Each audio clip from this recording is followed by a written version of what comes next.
Welcome, everyone. My name is Michael O'Driscoll, and I'm a professor of English and the director of the Cool Institute for Advanced Study at the University of Alberta. I'm delighted to join you today to moderate this virtual symposium showcasing the work of Ukrainian scholars during wartime. I'm here on behalf of DUSS, the Disrupted Ukrainian Scholars and Students Initiative, which is led by a consortium of institutes and departments at the University of Alberta, including the Canadian Institute of Ukrainian Studies, the Cool Institute for Advanced Study, the Cool Folklore Center, the Department of Modern Languages and Cultural Studies, the Department of History, Classics and Religion, and the Worth Institute for Austrian and Central European Studies. I'd like to begin by acknowledging that the University of Alberta, its buildings, labs, and research stations are primarily located on the territory of the Nehiyaw, Niitsitapi, Métis, Nakota Stoney, Dene, Haudenosaunee, and Anishinaabe lands that are now parts of Treaties 6, 7, and 8, and homeland of the Métis. The University of Alberta respects the sovereignty, lands, histories, languages, knowledge systems, and cultures of all First Nations, Métis, and Inuit nations. We have three outstanding scholars joining us for this symposium, all participants in the DUSS Virtual Scholars program. I'll be introducing each of them as they speak, and they've been asked to present for 20 minutes each. At the conclusion of our three talks, we will open things up to questions and discussion, and I'm certainly very much looking forward to today's program. Our first speaker today is Dr. Roman Molikevych, and he is an associate professor at the Department of Geography and Ecology at Kherson State University, Ukraine. His research focuses on human geography, migration studies, and geography of health. He has been involved in various international research projects, including scholarships from the International Visegrad Fund and the Coimbra Group Scholarship Program. Dr. Molikevych was a non-resident fellow at the Petrak Program on Ukraine and has contributed to policy-relevant research on migration and regional development. His recent studies examine the forced migration of Ukrainians due to the Russo-Ukrainian War and their adaptation in different countries. He will be speaking on migration of Ukrainians as a result of the Russo-Ukrainian War. Dr. Molikevych, over to you. Hi, everyone. Today we will speak about the migration intentions of Ukrainians during the Russo-Ukrainian War. Now, by the end of 2023, 6,203,000 Ukrainian refugees were registered abroad. By 2025, their number had increased by almost 10%, 6,830,000. The most significant increase in refugees in 2025 was observed in the neighboring countries. It's Slovakia, Romania. The number of Ukrainian refugees in United Kingdom, Belgium, and Netherlands also increased significantly, but this is due to the repeated movement of refugees from Poland, Moldova, and other neighboring countries. The situation is similar to the increase in refugees in the United States and Canada. In this countries, the sharp increase is associated with programs U4U and CUAET government protection programs. Before the CUAET programs was closed, many asylum permits were issued. The United Nations reports also indicate the Russian Federation has 1,275,000 refugees, but quite often this figure is simply the number of Ukrainians who crossed the border into its territory. Most of these refugees were only transiting through Russia, heading from the occupied territories to Europe or Georgia. Such data cannot be trusted at all. The Google Trends tools was used to assess the migration attitudes of Ukrainians. Web search queries assessed the overall dynamics. The first search query in Ukrainian is going abroad, and the second in Russian. This approach is based on the predominant Russian language in certain regions. Based on the results of the query statistics, we have obtained a graph of dynamics of queries for the period from February 2022 to October 2024. The graph clearly shows that the peak of requests to travel abroad occurred on July 2022, 4.5 months after the start of the war. About this date, many protection programs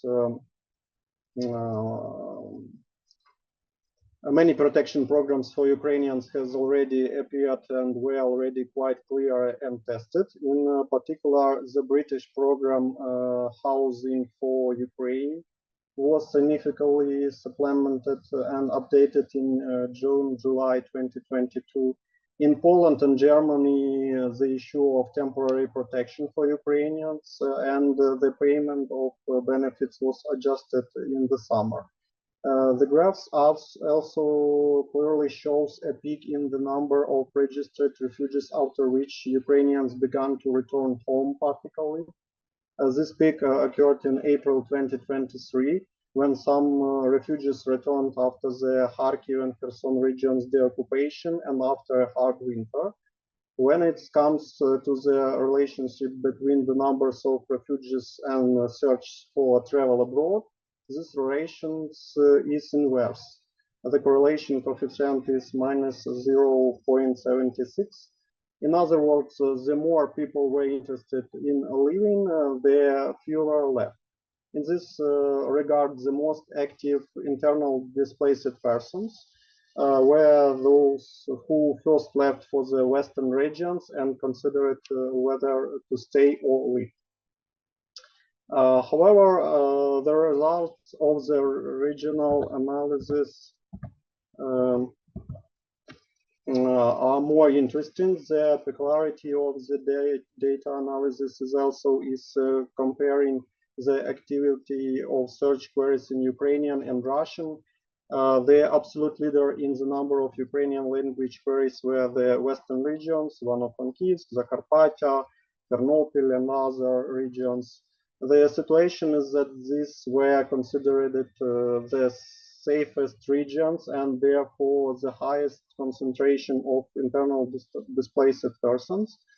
In these regions, the peak of requests coincides with the general trend in the country. Among the requests in Russia, the leaders are from the Odessa, Zaporizhia, Dnipro, Kharkiv, and Mykolaiv region. The situation here is more understandable as this region were often positioned as Russian-speaking. Interestingly, the Kherson region show ozonality, surrounded by the leading region regarding Russian searches in rank only 10th after Kyiv in terms of relevant searches. This once again refutes the Russian narrative about the Russian-speaking nature of Kherson region. If we look at the peaks of search query in other regions, in Kyiv, for example, the main peak occurred in late January and early February 2023, and it is associated with the intensification massive shelling. During the period, there were 45 air alerts in Kyiv and 18 report of explosion. In Odessa, the peak were in mid-September 2022 and late January 2023. In the Kherson region, the peak of request was in the first half of February 2023. An interesting fact is that the request for traveling abroad in the occupied Autonomic Republic of Crimea Here, the peak also occurred in September, October 2022 due to the announcement of mobilization and successful attack on the Kerch Bridge. The next stage of the analysis is the study of search queries regarding immigration to a particular country.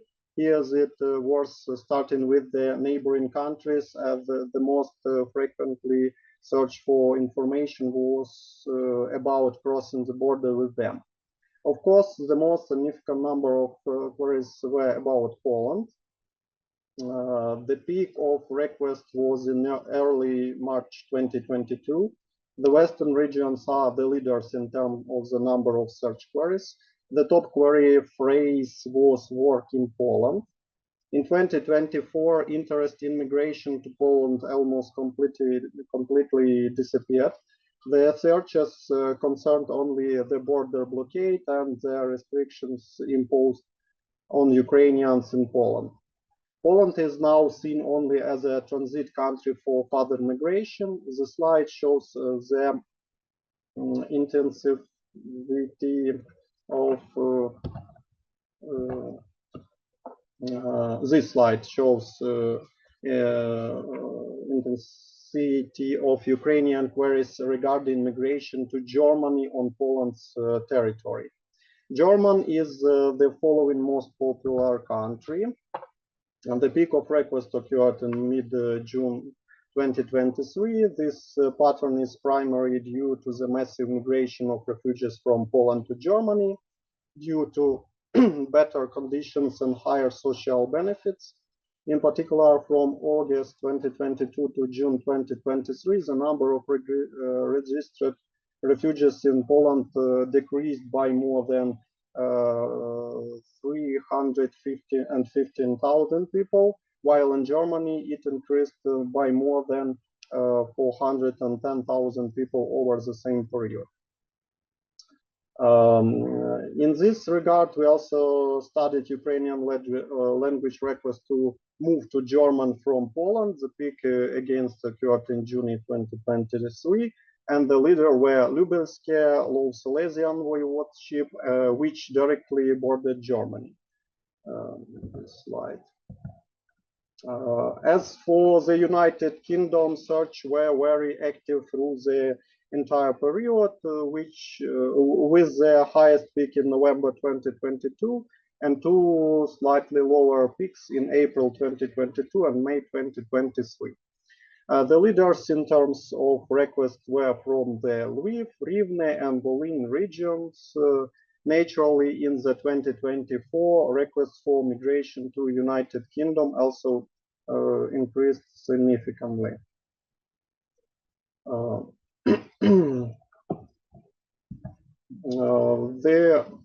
The analysis should also include the largest non-European recipient countries, the United States and Canada. Analyzing requests for the United States, it is worth noting that they were on no significant peaks in requests. This is mainly because refugees have applied for visas to the United States in other European countries. Therefore, the search for peaks in requests and leading regional was carried only by the name of the main migration programs for Ukrainians, United for Ukraine. The main peak in requests occurred at the end of April 2022, when the program was announced. The main leading regions for this request are Ternopil, Ivano-Frankivsk, Kyiv, Vinnytsia, and Kyiv. Ukrainian language requests were checked for the relevant program in Poland and Germany to test the hypothesis that the main road to the United States is from European countries where they were in refugee status. Thus, in Poland, the peak of requests also occurred in April-May 2022, which the leaders being the Mazovian and Lesser Poland Voivodeship, where the most significant number of Ukrainian refugees is concentrated. In Germany, there are constant peaks in requests almost every month. Most requests were made from Bavaria, Kherson, Baden-Württemberg, and North Rhine-Westphalia. This list includes states with many Ukrainian refugees and those of the country to accept refugees. This demonstrates the dissatisfaction with conditions and the desire among refugees to move on. Temporary shelter is increasingly transformed into a search for permanent residence. As for Canada, the search for requests was also conducted by the name of the main program, the Canada-Ukrainian Emergency Travel Permit. The largest request peak was in June 2023, although the program was launched on March 17, 2022. The leaders are again in Ternopil, Ivano-Frankivsk, and Lviv regions. It is also interesting that the Autonomic Republic of Crimea is not the last in the ranking for requests. These searches were done by refugees who left the occupied territories of Kherson and Zaporizhia regions. As for requests made from Poland, the intensity of such requests is very high. The situation is similar in Germany. Again, the movement of Ukrainian refugees countries quite intensively. The analysis should not neglect the search queries about the living for Russia. Here it is difficult to separate the queries of these who were trying to leave the occupied territory for Europe through the territory of Russia from those who purposefully migrate there. The peak of such requests, of course, was at the beginning of the war. Luhansk, Donetsk, Kharkiv, Zaporizhia, and Kherson were leading regions. In principle, these regions are transparent occupied territories from where the population tried to evacuate. The most frequently request areas which have not even seen active hostilities are of more significant concern. There are the Odessa, Dnipro, Poltava regions and Kyiv. Moreover, the search query how to go to Russia was relevant for Kyiv even in 2023. Through the study has revealed apparent regional differences in the migration attitudes and preference of the Ukrainian population. Western regions remain the leaders in terms of search queries, which is explained by both the concentration of internal displaced persons and the traditional labor migration of the population of these regions. Search queries peaked in early summer. This is due to the formation of the second wave of migration. While the first wave was formed in February-March 2022 and can be described as a wave of panic fight, the second wave is characterized as a wave of unfulfilled expectations and measured choice. The public space promised a quick end to the war, but when the population realized that such a scenario was impossible, then began to choose the best option for migration. Thank you. Thank you, Dr. Molikevych, for that fascinating study and sharing your insights with us. Very much appreciate that. We're going to move on to our next speaker now, Dr. Bogdan Kryvolapov, who has a degree in international law and translation from the Institute of International Relations at Taras Shevchenko Kyiv National University, where he is currently holding the position of associate professor. In 1997, he successfully defended his PhD thesis on the topic Limitation of Acts in Private International Law. His research focuses on private international law, and he has numerous publications in this field. Dr. Kryvolapov has been a fellow at George Washington University, a visiting research scholar at Erasmus University Rotterdam, and a CEU VUIAS fellow as well. In 2018, he obtained a master's degree in fine arts, decorative arts, and restoration. His master's thesis focused on the contemporary issues of cultural property restitution in Ukraine. Today, he will be speaking on legal mechanisms for the repatriation of Ukrainian cultural property illegally exported during the Russian Federation's aggression. Dr. Kryvolapov. So the topic of my report is the legal mechanism for the repatriation of Ukrainian cultural property illegally exported during the Russian Federation aggression. Okay. So after the after the February 24, 2022, Ministry of Culture of Ukraine and UNESCO reported about the illegally export of cultural property from the territory of Ukraine. According to the Mariupol City Council, more than 2,000 unique exhibits from the museums of Mariupol were removed to Donetsk. Among them were original works by Arkhip Kuinji and Ivan Evazovsky, ancient icons, unique handwritten Torah scroll, the Gospel of 1811 made by the Venetian printing house for the Greeks of Mariupol, and more than 200 medals from Museum of Medieval Art Harabet. After the liberation of Kherson, it became known that the Russian invaders had looted many exhibits from Alexei Shevchenko Art Museum, including painting by Ivan Evazovsky, Alexei Shevchenko, and Mykola Pimonenko. Just facts. The Ukrainian Prosecutor General Office reported that invading Russian troops stole ancient Scythian gold stored in the Melitopol Museum of Local History. At the end of 2022, ICOM, International Council of Museums, published the red list of cultural objects at risk in Ukraine.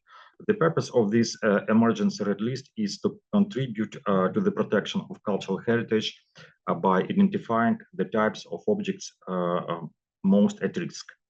Museums, auction houses, art dealers, and collectors are strongly urged not to acquire objects similar to this presented in this emergency red list without carefully and thoroughly researching the origin and obtaining all relevant legal documentation. Actually, this list includes cultural objects which were illegally exported before the war, probably beginning from 2014, maybe earlier. So this list includes, you see, vase, ceramics, different books on Cyrillic, Arabic, Greek, many artifacts. And of course, there are some items, there are some cultural objects which were looted after the war started. So claims for the restitution of cultural property will be inevitable, making the issue of cultural heritage restitution extremely relevant today. And first of all, I would like to analyze basic conventions, basic international treaties, and if its effectiveness of this international legal mechanism. And I will start from UNESCO Convention. In 1970, UNESCO Convention on Means of Prohibiting and Preventing the Illicit Import, Export, and Transfer of Ownership of Cultural Property was signed. Its core idea, stated in Article 2, is that illegal trade and transfer of cultural property threaten cultural heritage and require international cooperation. Article 7 bans acquiring items with unclear origins and urges countries to help return stolen artifacts. Article 11 prohibits transfers of cultural property during occupation. The convention outlines key principles for protecting cultural heritage under international law. However, many scholars point out serious gaps. For example, the private owner lacks legal remedies. Then there is no limitation periods. There are no clear protection of good faith purchases of illegally exported items. Other scholars highlight the absence of detailed rules for restitution and unified system for identifying and returning cultural objects.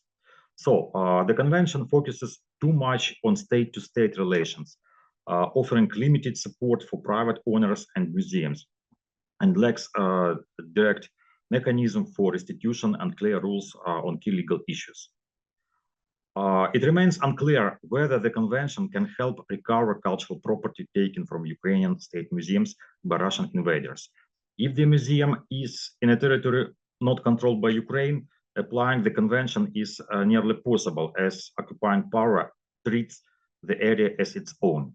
If artifacts were taken during a temporary occupation and the area was later returned to Ukraine, Ukraine may try to recover them through diplomatic channels or Russian courts, but this is very hard to achieve. So the applying of this convention is very doubtful. On June 24, 1995, at the UNIDROIT diplomatic conference, the Convention of Stolen or Illegally Exported Cultural Property was signed. The UNIDROIT Convention, developed at the request of UNESCO, deals with private law issues in cultural property trade and complements the UNESCO Convention. It defines restitution and return, applies to all types of cultural property regardless of origin, and sets a 3-year limitation period from when both the item and its holder are discovered. It allows good faith buyers to claim compensation and outlines what counts as a good faith purchase. It also considers artifact moved against the laws of their country of origin to be illegally exported. Although this convention is more detailed than UNESCO convention, covering private law and protecting the rights of owners, states of origin, and good faith buyers, it doesn't provide a full restitution process and has been ratified by very few countries. Its rate of ratification remains exceptionally low, unfortunately. Ukraine has not acceded to this convention. Actually, I don't know why. It's a real problem, and I'll try to communicate with the representatives of our Minister of Culture, our deputies. I don't know why it's happening. Moreover, Russian Federation has signed this convention but not ratified it. The absence of particularly by key states such as the United States, the United Kingdom, Germany, France, and the Netherlands significantly undermines its practical relevance. For Ukraine, this international instrument cannot serve effectively as a legal mechanism for securing the restitution and return of cultural property from the territory of Russian Federation. So this convention doesn't work also. The next document, the Hague Convention for the Protection of Cultural Property in the Event of Armed Conflict and its protocols. The Hague Convention only briefly touches on restitution. Its first protocol, adopted the same year, deals with legal export and return of cultural property. It requires states to prevent unlawful export, protect items taken from occupied territories, and return them after conflict ends. Today, 150 countries, including Ukraine and Russia, are parties to the first protocol.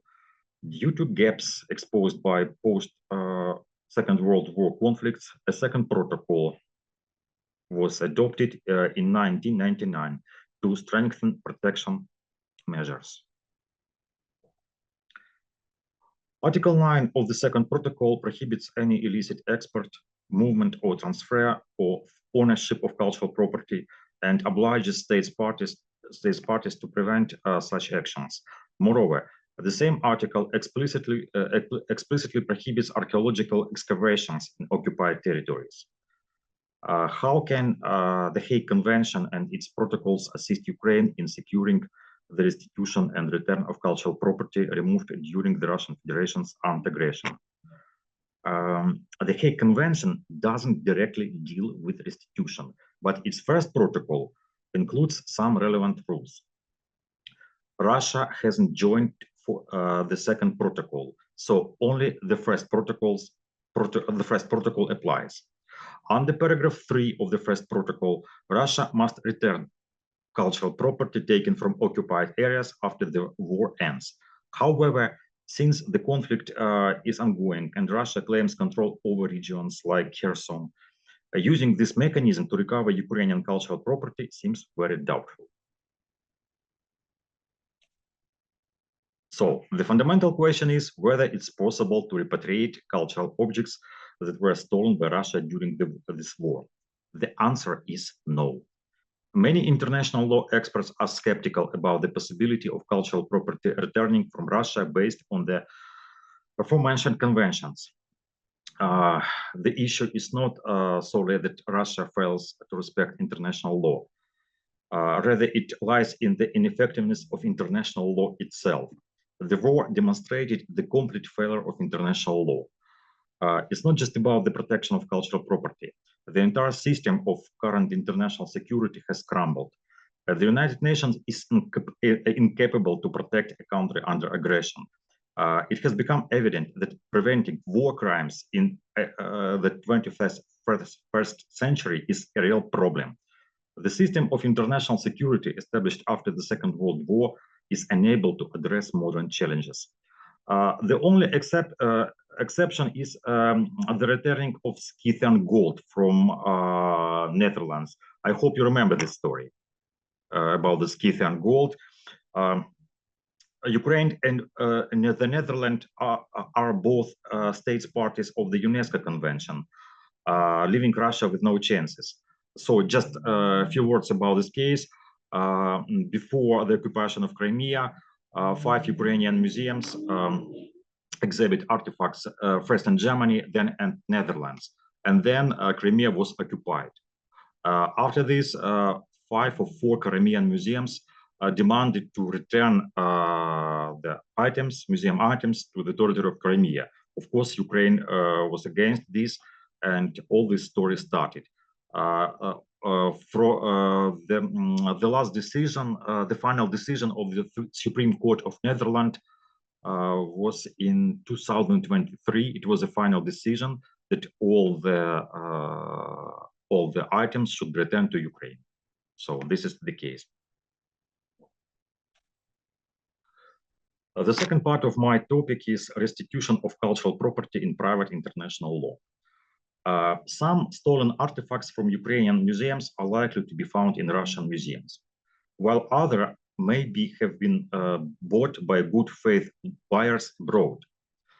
There are no official statistics on items looted from private owners, only limited data from the website of National Police. As previously noted, Ukrainian authorities and private collectors are likely to face significant challenges when filing claims in foreign courts to recover cultural objects illegally exported from Ukraine. In this context, 2 crucial issues arise. Which court has jurisdiction over such claims, and which country, the law of which country will apply? Which country's law will apply? So, the first issue faced by claimants seeking restitution is determining the appropriate jurisdiction. Opinions on this matter vary considerably. As a general rule, jurisdiction lies with the court of the defendant's place of residence, actor sequitur forum rea. This is the most widely recognized principle of international jurisdiction, according to which the claimant brings the case before the court where the defendant resides. The principle is reflected in numerous international conventions. Case law shows that this jurisdictional rule doesn't work well. In the Heyshov case, a stolen painting was put up for sale at a Dorotheum auction in Vienna by a Swiss consignor. Both the consignor and a German museum claimed ownership. In response, Dorotheum auction deposited the painting with the local court in Vienna, allowing the parties to resolve the dispute independently of the auction house. But due to the European Union rules at the time, the court had no jurisdiction. The dispute had to be resolved in the defendant's home country, even though the painting was in Austria. So it was impossible to bring a claim in Vienna to take back this painting. The claimant had to bring the claim on the place of the defendant's residence, so in Switzerland. Next slide. Such cases are likely contributed to the amendments to the Brussels I regulation, culminating in the adoption of its current version, Brussels I bis. Brussels I bis established a special rule for the claims concerning the return of cultural object. A claimant may bring an action in the courts where the object is located at the time of proceeding. Actually, the same rule. So the jurisdiction, according to this European Union regulation, is the place where the cultural object is located. The same law, the same approach is in the Swiss Federal Act of Private International Law and in the UNIDROIT Convention. The proponents of this article argue that Article 7 of the regulation ensure that the cultural object remains within a specific jurisdiction during the proceedings. It also prevents its transfer to a third party in another jurisdiction, facilitate the investigation into the object's provenance, and help determine how the defendant acquired it. Some words about the Ukrainian legislation. Ukraine's laws don't clearly say which courts have jurisdiction over cultural property disputes. In the absence of an agreement between the parties, a jurisdiction is determined by the general rule under Article 76 of the Law of Ukraine on Private International Law, based on the defendant's residence. So we use the general approach. As Ukraine updates its private law now, it would be useful to grant jurisdiction to the Ukrainian courts over cultural property disputes, provided the objects are located within Ukraine's territory. Now let's discuss which law should be applied in cultural property disputes.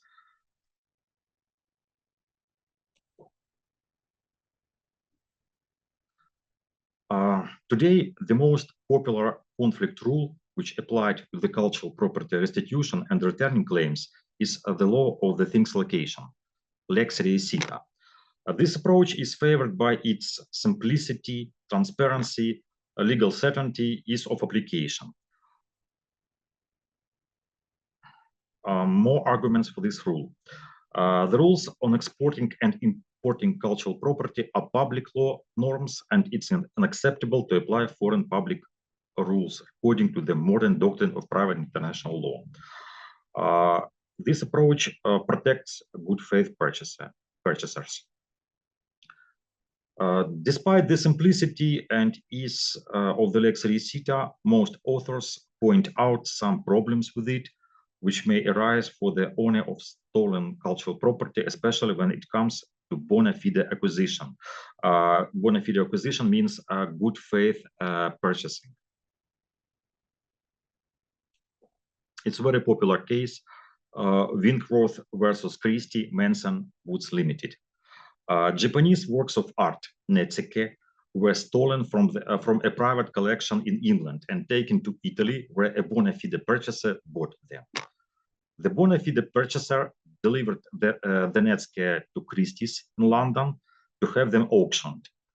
Having spotted the Japanese miniatures on the catalog prepared by Christie's for the auction, Winkworth filed a suit against vendor and the auction. The British court applied the lex recita rule and determined the title under the Italian law. According to the Civil Code of Italy, the good faith purchaser became the owner. So British court held for the Italian collector. British court applied Italian Civil Code, and actually, by its decision, the British court protected the Italian owner, the new Italian owner. So we see the negative consequences of lex recita application. Applying the lex recita rule often gives ownership to a later buyer, even if that conflicts with the original owner's claim. According to the lex recita, the original owner of the cultural property rights loses these rights if the law of the things of location allows this according to bona fide acquisition. So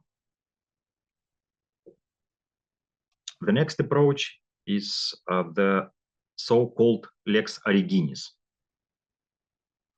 In 1991, the Institute of International Law adopted the resolution, the international sale of works of art from the angle of the protection of cultural heritage, Basel Resolution. According to this resolution, the transfer of ownership of works of art belonging to the cultural heritage of the country of origin shall be governed by the law of this country.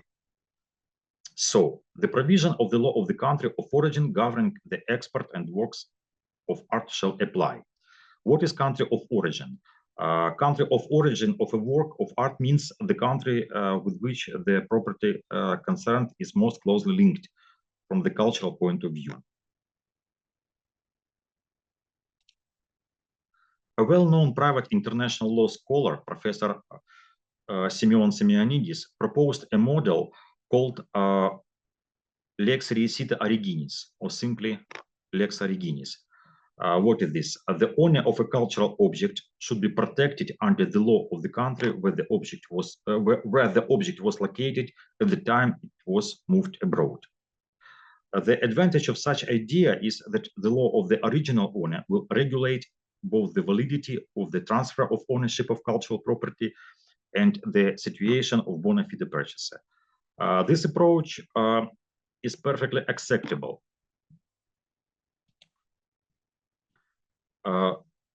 Provided the original owner's law offers fair compensation for bona fide purchaser. But what if there are no such rules? You see, of course, each country wants to return back the artifacts. But you see, in private law, of course, it's necessary to consider the interests of good faith purchaser. It's really necessary.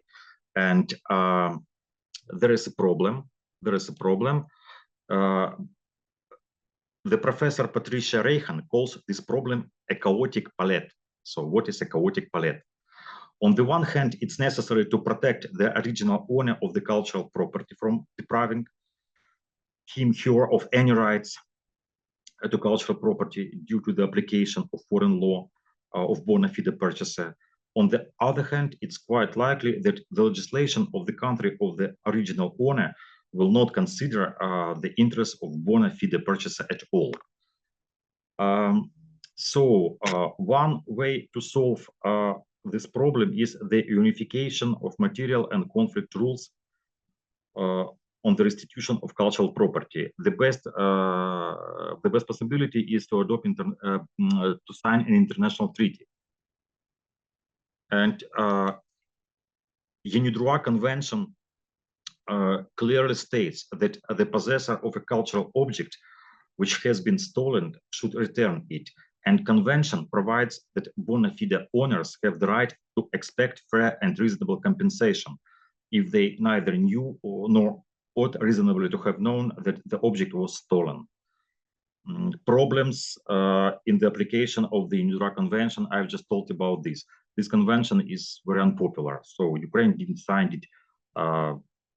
United States, Great Britain, Germany, Austria also didn't sign this convention, and it's a real problem. So how to solve this chaotic valley? The best solution is proposed in the legislation of Belgium. The Belgian law on the Code of Private International Law 2004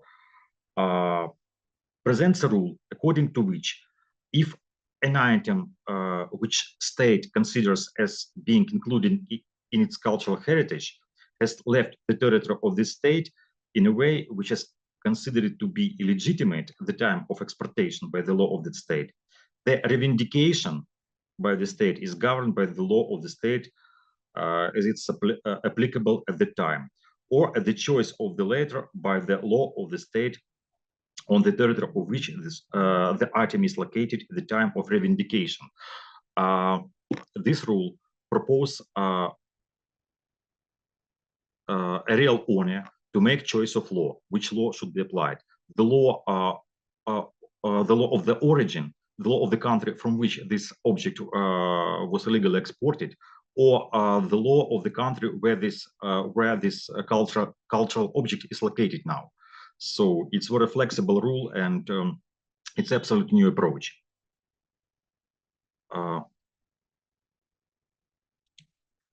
It's important to point out that paragraph 2 of this article provides that if the law of the state considers a thing to be a part of its cultural heritage, doesn't give any protection to bona fide purchaser, the latter may seek protection under the law of the state in whose territory the thing is located at the time of vindication. The rule above on a bona fide purchaser is the best option for solving the chaotic palette problem. Actually, it's a equivalent in language Latina of this rule, which is proposed by Belgian Code on Private International Law, a bona fide emptor clause. There are few countries which such a conflict of law rules in legislative acts on private international law. How about Ukraine?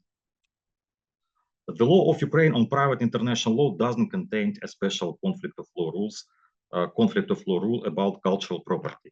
All issues protecting the right of ownership of objects of this kind are regulated using the general principle lex resita, which is provided by Article 39 of the law mentioned above. So some conclusions. The use of the lex resita is problematic because it can deprive the rightful owner of any rights to these objects due to the foreign rules on good faith purchaser. The conflict rule lex originis is the most appropriate for protecting the ownership of cultural property in international circulation.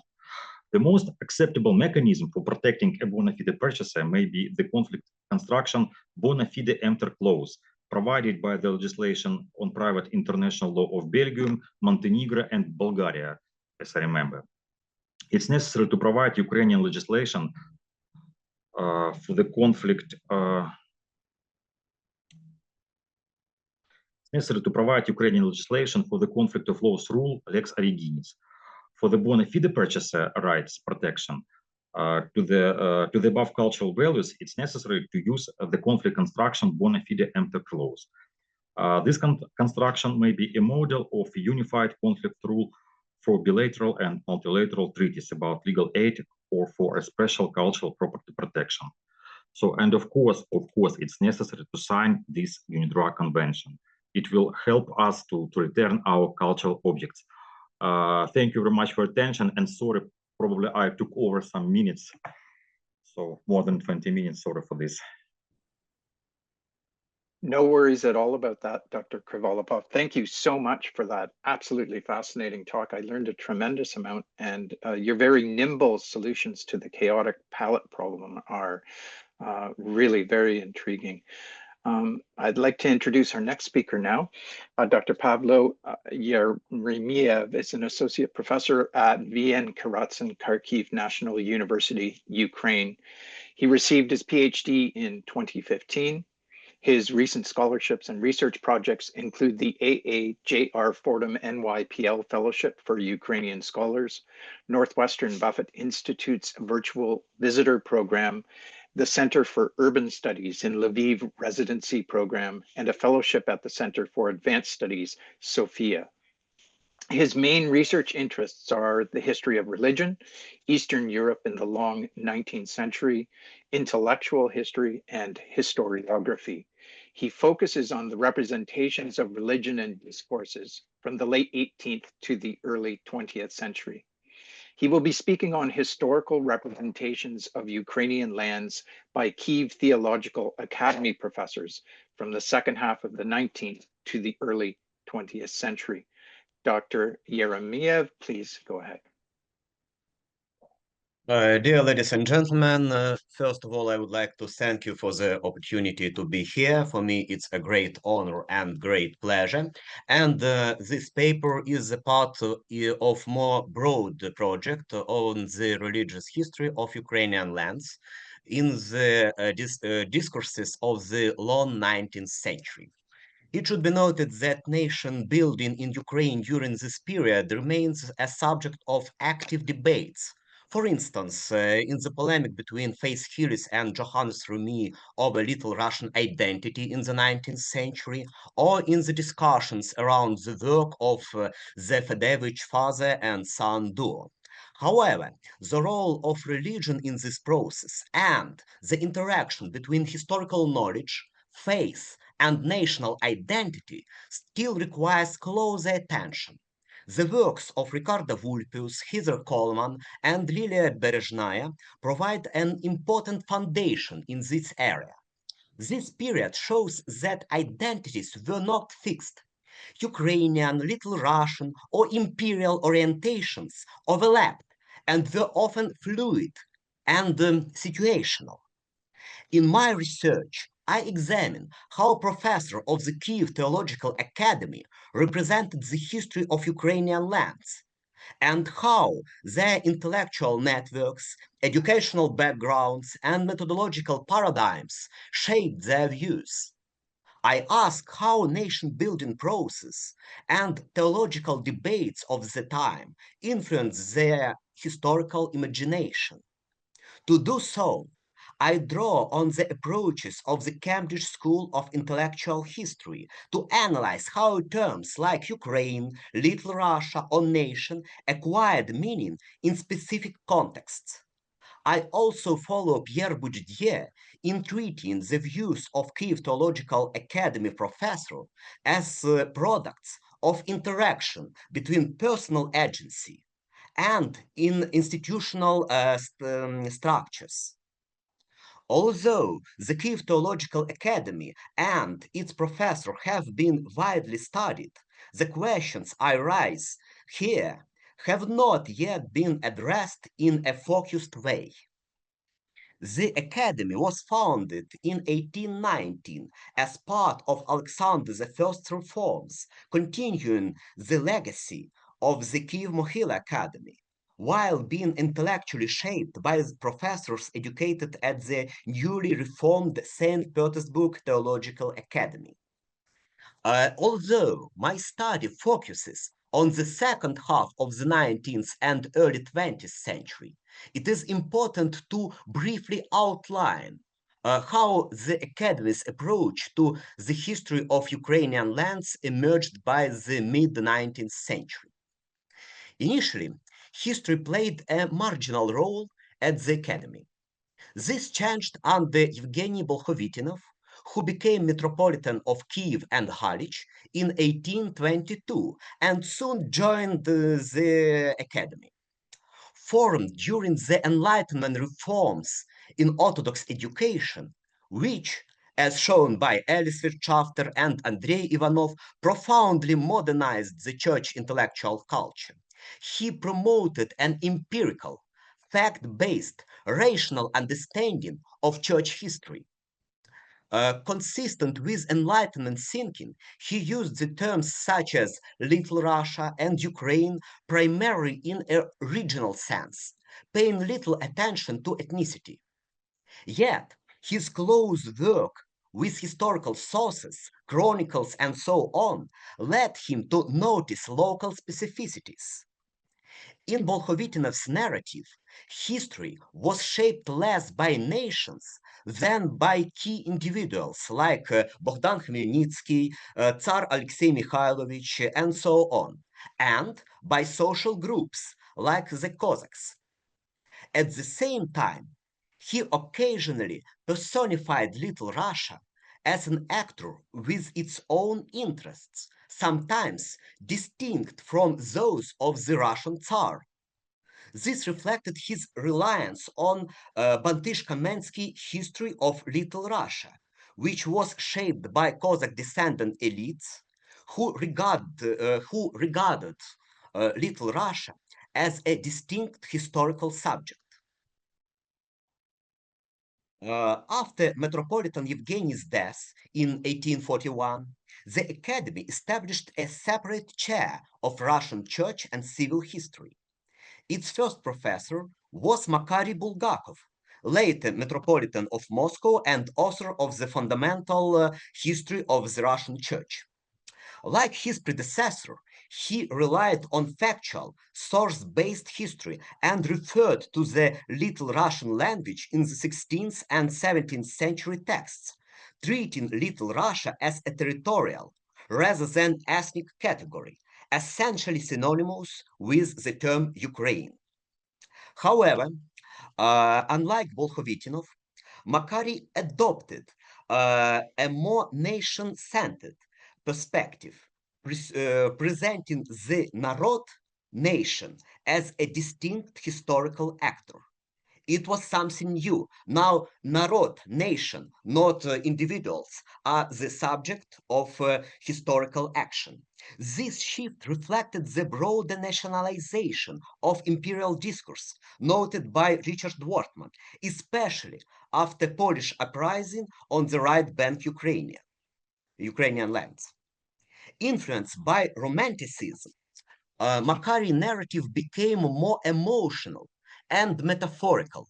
He depicted Kyiv as a personified symbol of all Russian unity, and image, as Sergei Belenky shows, aligned with imperial strategies of appropriating Kyiv as a spiritual center of Russianness. In Makary's text, Orthodoxy and Russianness became deeply intertwined and clearly extended to include Ukrainian lands. After a brief period under Makary, the chair of Russian Church and Civil History was held for 10 years by Minervin, who, as Fedor Titov later remarked, devoted more attention to administration than to scholarship. After his death, the department was led for over 40 years by Ivan Malishevsky. Malishevsky's writings reflect the ongoing nationalization of historical discourse. Political power, ethnicity, and religion appear as inseparable components of a modern national consciousness. Born in Minsk Governorate into a Uniate priest's family and educated at the Kyiv Theological Academy, he presents Ukraine and Belarus as almost indistinguishable from Russia. Zaporizhian Cossacks appear in his narrative as South Russians, idealized as defenders of orthodoxy and Ukrainian national identity. This near complete invisibility of Ukrainian ethnic specificity reflected one possible imperial strategy of the time, so not the only one. As Faith Hillis notes, many imperial intellectuals in the second half of the 19th century acknowledged the distinctiveness of Little Russia, even when incorporating it into a broader Russian identity, as seen in figures like Timofey Butkevich from the Kharkiv University, or as Heather Coleman shows in the circle around Petro Lebedinsk. By then, the Ukrainian question had already entered the Kyiv Theological Academy. Yet, in his historical note, Molikevych firmly denied the existence of any Little Russian sympathies among its members. His symbolic geography is equally revealing.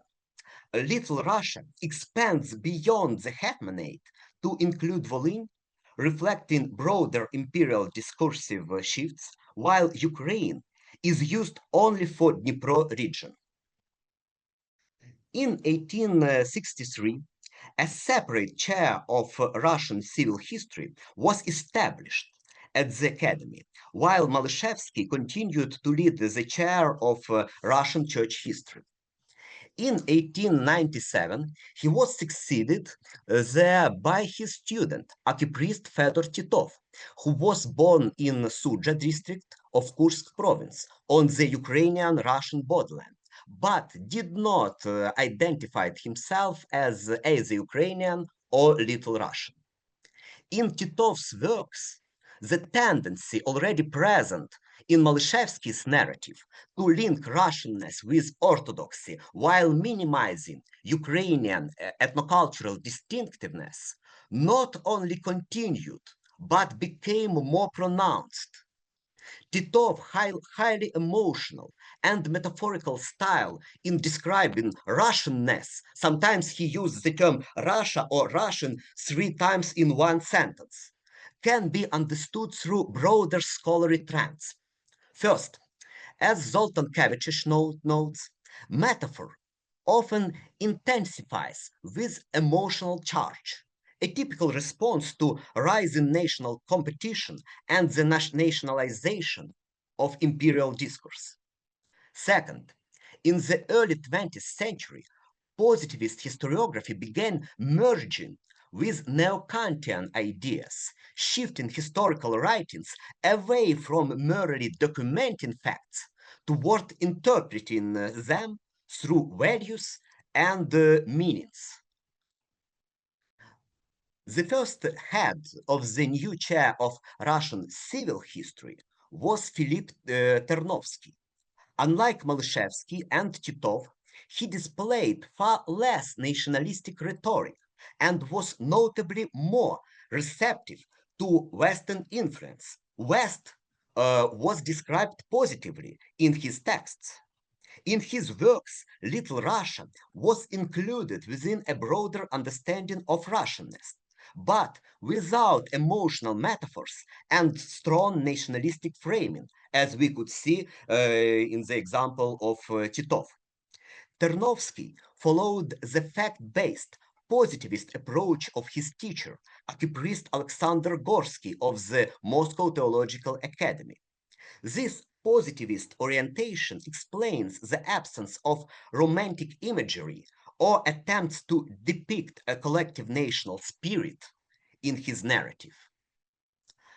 After Ternovsky's death in 1884, the chair of Russian civil history was taken over by Vladimir Zavitnevich, a native of Minsk province from a hereditary priestly family. His Belarusian background and education at the St. Petersburg Theological Academy, where he studied under Mikhail Koyalovich, a key figure of Western Russian school, made him particularly sensitive and attentive to regional diversity within the Russian Empire. In contrast to Molikevych and Titov, who emphasized an ethnically homogenized all-Russian unity, Zavitnevich, following the Western Russian tradition, acknowledged Ukrainian and Belarusian specificities, while still integrating them into a broader Slavic Russian framework. Thus, while the chair of Russian church history displayed continuity from Molikevych to Titov, the chair of Russian civil history developed along a different trajectory. Not being closely linked to Ternovsky, Zavitnevich established his own historiographical style, giving much greater attention to questions of ethnicity. In 1858, a separate chair of the history and the refutation of the Russian schism was established. Between 1861 and 1864, it was headed by Feofan Lebedintsev, previously mentioned as a vivid representative of so-called Little Russian identity.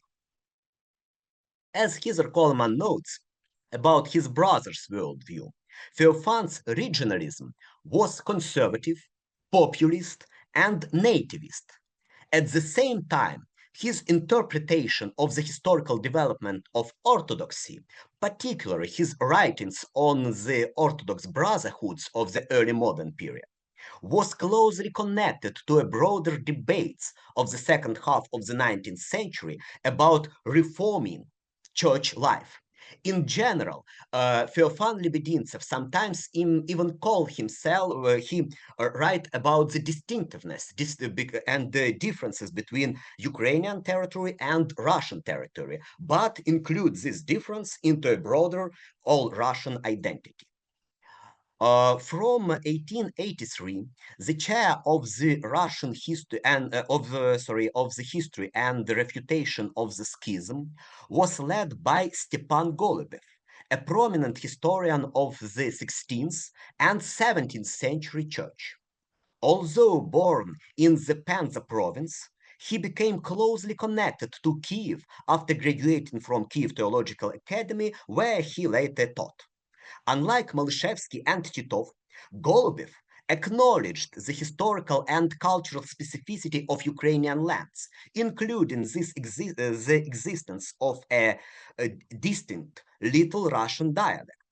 In his review on Vitaly Einhorn's work, Golubev emphasized the complex and sometimes negative attitudes of Petro Mohyla and other Ukrainian clergy of the 17th century toward Moscow, challenging simplified narratives of a universal aspiration of Ukrainians to a co-religious Moscow. However, he firmly rejected the modern Ukrainian national movement as it began to influence some academy students. He also became one of the leading figures of the conservative faction during the early 20th century, amid the rise of liberal influences in Kyiv theological academies. History was also studied within the chair of literary theory and Russian literature, led from 1871 by Nikolai Petrov, who was perceived as Golubev's liberal counterpart. Born in Kostroma province, Petrov studied at the academy in the 1860s, where he adopted liberal views and was influenced by Feofan Lebedintsev and Yefimy Kryzhanovsky, both aligned with a Little Russian cultural identity. Under their influence, Petrov emphasized Ukrainian cultural distinctiveness within the wider Russian framework, describing his scholarship as entirely connected with Ukrainian affairs. He collaborated with leading Ukrainophile intellectuals such as Antonovich, Dragomanov, and Chubinsky. Over time, he shifted from the term South Russian to Ukrainian, as seen in his award-winning works Ukrainian Evenings, Українські вечорниці, and essays on the history of Ukrainian literature. A supporter of academic autonomy and aligned with the liberal wing at the academy, he hosted a Ukrainian circle in his home. His liberalism eventually led him to his forced retirement in 1910. To conclude, although all professors of Kyiv Theological Academy placed Ukrainian history within the symbolic space of Russianness, they did so in very different ways. The choice of strategy, whether to ignore ethnic specificity or to reinterpret it through the concept of such as Western Russianism, depended on their origins, intellectual networks, and dominant methodological paradigms, such as Enlightenment, Romanticism, Positivism, or Neo-Kantianism. The shifting meanings of terms like language, nation, Ukraine, and Little Russia align with what the Cambridge School describes. The concepts are not fixed but formed in specific discursive and ideological contexts. Thus, the Kyiv Theological Academy was not simply a channel of official ideology, but a contested intellectual space where religious discourse became a key medium for imagining and constructing Ukrainian history. Thank you very much for your attention, and thanks in advance for your comments and questions. Thank you so much, Dr. Yeremiev. That was absolutely fascinating. I want to thank you, thank our panelists for the really wonderful contributions you've brought to this conversation today. You have demonstrated so clearly for us the pressing importance of studies in population and in culture and in history as they come to bear on our understandings of Ukraine, and as we all globally stand behind you and support your work as scholars, as Ukrainians who for whom we only wish the best. And I want to thank the members of DUSS, my colleagues at the University of Alberta, who continue to support Ukraine here in Edmonton and around the world. Thank you to our audience members for joining us today. We're grateful for your participation and your presence here. I wish everyone all the best. And again, please join me in thanking our panelists.